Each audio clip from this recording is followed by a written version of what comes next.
بسم اللہ الرحمن الرحیم۔ میں محمد جلیل خان آپ سے مخاطب ہوں۔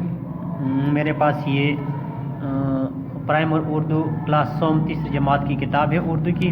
آج ہم پہلا جو سبق ہے اس کا حمد وہ پڑھیں گے، مشق بھی ساتھ ساتھ انشاءاللہ حل کرنے کی کوشش کریں گے۔ تو ہم جو ہے یہ نظم کی ایک قسم ہے جس میں اللہ تعالیٰ کی تعریف بیان کی جاتی ہے۔ تو ہم پہلے اس کو پڑھیں گے، ریڈنگ کریں گے، اس کے بعد اس کا جو مشق ہے وہ بھی انشاءاللہ ساتھ میں حل کریں گے۔ اے جہاں بر کے پالنے والے، جہاں دنیا کائنات، تو اے جہاں بر کے پالنے والے، اے پوری کائنات کے پالنے والے، یعنی اللہ تعالیٰ کی طرف اشارہ ہے۔ اللہ تعالیٰ کی تعریف بیان کر رہے ہیں شاعر اسماعیل میرٹی۔ جان مٹی میں ڈالنے والے، جان زندگی، مٹی یا مٹی خاک، تو خاک یا میں زندگی ڈالنے والے، یعنی کہ خاک میں زندگی ڈالنے کا مطلب کیا ہے کہ اس مٹی سے پھر کیا ہوتی ہے، فصلیں اور میوجات اور سبزیاں وہ اللہ تعالیٰ پیدا فرماتے ہیں۔ خاک اور مٹی جو ہے یہ آپس میں مترادف ہے، جس طرح جہاں اور دنیا یہ آپس میں مترادف ہیں۔ یہ زمین آسماں تیرے ہیں، آسماں، زمین آسماں، یہ کیا ہے، متضاد ہیں آپس میں، زمین آسماں یعنی دونوں جہاں تیرے ہیں۔ اے اللہ یہ پوری کائنات، یہ زمین آسمان، یہ ان میں جو کچھ بھی ہے یہ سب تیرے ہیں۔ تو نگہباں ہے، پاسباں تو ہے، نگہباں محافظ، حفاظت کرنے والا، پاسباں رکھوالی کرنے والا۔ اے خدا تو سب پہ اے خدا سب پہ مہربان، تو ہے مہربان، کرم کرنے والا، عنایت کرنے والا، رحم کرنے والا۔ تو اللہ تعالیٰ جو ہے وہ اس پوری کائنات کا پاسبان ہے، خیال رکھنے والا ہے، رزق دینے والا ہے تمام انسان، انس و جن کو، چرند پرند کو، اور سب پہ مہربان بھی ہے۔ سب کے ہونٹوں پہ نام ہے تیرا، ہونٹ لب کو کہتے ہیں۔ تو جو بھی ہے، انسان ہے، چرند پرند ہے، یہ سارے جو ہیں سب کچھ اللہ تعالیٰ کی عبادت میں مصروف رہتے ہیں۔ تذکرہ صبح و شام ہے تیرا، تذکرہ ذکر، ثنا، عبادت، صبح اور شام یہ آپس میں متضاد ہیں۔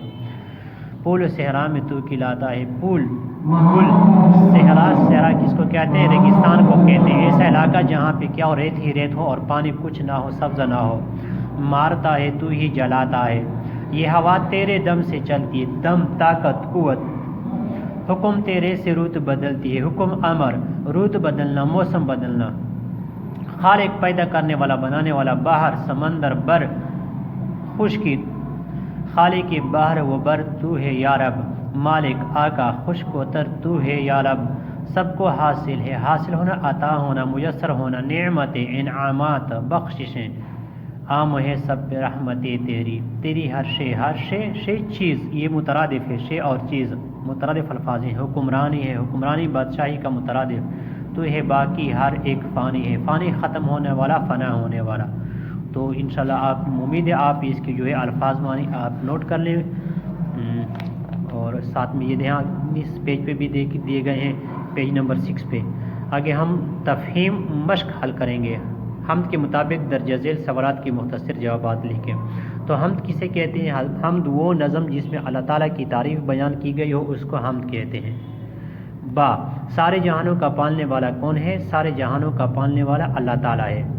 جیم، حمد میں اللہ تعالیٰ کی کن نعمتوں کا ذکر آیا ہے؟ اس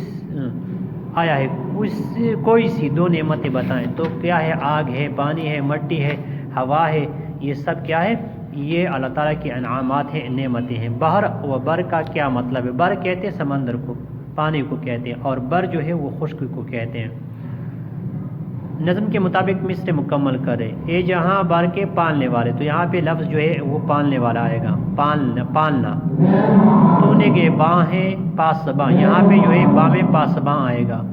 پول، صحرا میں، یہاں پہ صحرا آئے گا، جیم میں صحرا آئے گا، صحرا میں تو کھلاتا ہے، اور دال، یہ ہوا تیرے دم سے جلتی ہے۔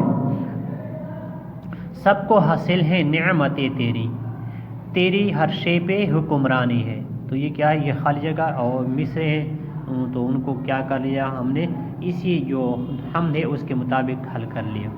یہ ہے درجہ ذیل سوال نمبر 5۔ درجہ ذیل میں دیے گئے حمدیہ اشعار درست تلفظ اور لا اور آہنگ سے پڑھیں۔ تو اس کیا ہے؟ اس کا ہم نے پہلے بھی ذکر کیا کہ کیا ہے، حمد یہ نظم کی ایک قسم ہے۔ جس نے اس دنیا کو بنایا اور ہمیں پھر اس میں بسایا، جس نے ہمیں ماں باپ دیے، ہم پہ ہزار احسان کیے، جس نے بنائے چاند ستارے، پھول کھلائے پیارے پیارے، آؤ آؤ سر کو جھکائیں، گیت خدا کی حمد کے گائیں۔ اب آگے میں نے آپ کو مترادف اور متضاد الفاظ کچھ بتا دیے سبق میں۔ یہاں پہ مترادف الفاظ کی تعریف دی گئی ہے۔ ایسے الفاظ جن کا معنی اور مفہوم ایک جیسا ہو مترادف الفاظ کہلاتے ہیں۔ جیسے صحرا کا مترادف کیا ہے؟ ریگستان ہے، وہاں پہ ہم نے اس کا ذکر کیا تھا، تو یہاں پہ بھی یہ دوبارہ آ گیا۔ تو نیچے الفاظ ہیں ان کے مترادف ہیں: جہاں دنیا، چمن گلستان باغ، عنایت کرم، رعایا قوم عوام۔ تو آگے ہے یہ سب پیج نمبر 8 پہ سوال نمبر 7 جو ہے 7، سوال نمبر 7، واحد اور جمع کی جوڑیاں بنائیں، پھر واحد جمع الفاظ کی مدد سے جملے مکمل کریں۔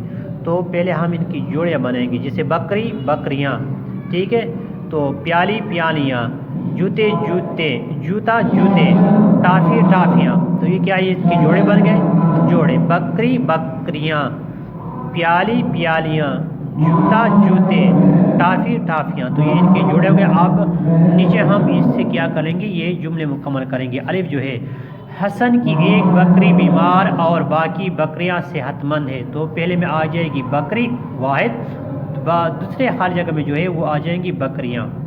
اس طرح با، شگفتہ نے نئے جوتے خریدے مگر اس کا ایک جوتا کھو گیا۔ تو پہلے میں آئے گا جمع جوتے اور آخر میں آ جائے گا ایک جوتا۔ بائی ایک ٹافی تم لے لو اور باقی ٹافیاں ڈبے میں رکھ دو۔ تو ایک ٹافی جو ہے یہاں پہ ٹافی آ جائے گی اور دوسرے میں جو ہے وہ ٹافی آ جائے گی۔ تمام پیالیاں گر کر ٹوٹ گئی، صرف ایک پیالی باقی بچی۔ تو یہاں پہ آ جائے گی بکری، یہاں پہ آ جائے گی بکریاں،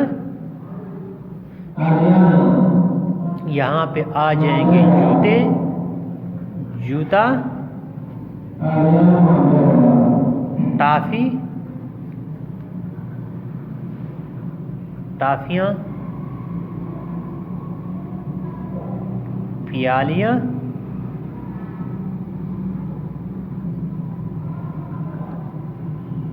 پیالے۔ تو یہ مشق اور جو ہے نا وہ سبق کے حمد یہ پورا یہاں پہ ہم نے حل کر لیا۔ امید ہے انشاءاللہ آپ کو اس سے فائدہ ہوگا۔ اپنے بچوں کو دکھائیں، سنائیں، ان کو مشق حل کرنے میں مدد ملے گی۔ اس کے علاوہ چینل جو ہے وہ آپ سبسکرائب کر لیں، چینل جو ہے آپ سبسکرائب کرنا بالکل نہ بھولیں، شیئر بھی کیجیے اور کمنٹس میں ضرور کچھ لکھیے گا کہ ہم اس میں مزید کیا جو ہے نا وہ آپ کے لیے اضافہ کر سکتے ہیں تاکہ آپ کے بچوں کے لیے وہ مفید ہو۔ شکریہ، بڑی مہربانی۔